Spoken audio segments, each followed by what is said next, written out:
May isang maliit na ibon na nawala sa kanyang pugad. Gutom na siya at natatakot dahil lumalalim na ang gabi. Habang naglalakad-lakad siya, nakakita siya ng isang malaking puno. Sa ilalim ng puno, may nakita siyang isang matandang pagong na tahimik na nagpapahinga. Lumapit ang ibon at nagtanong, "Mang Pagong, pwede po bang makisilong muna dito? Wala na po kasi akong mapuntahan at natatakot ako."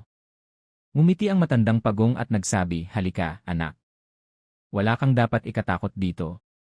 Mayroon akong mga dahon dito na pwede mong pagtulugan at mayroon din akong kaunting pagkain na pwede nating paghasyan." Tuwang-tuwa ang ibon at nagpasalamat. Habang kumakain sila, nagkwento ang ibon tungkol sa kanyang pagkawala. Nakinig naman ang pagong ng mabuti. Kinabukasan, bago sumikat ang araw, nagpaalam na ang ibon sa pagong.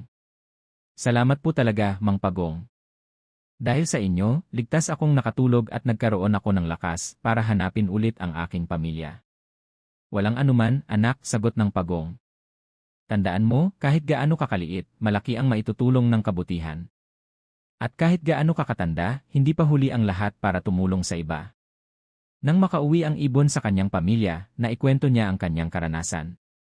Mula noon, hindi lang siya naging mas matapang, kundi naging mas mapagbigay at matulungin din siya sa kapwa. Ang aral dito, anak, ay kahit gaano pa kaliit o kalaki ang ating kakayahan, ang pagpapakita ng kabutihan at pagtulong sa iba ay laging may malaking halaga. At hindi kailanman nahuhuli ang pagkakataong maging mabuti sa kapwa.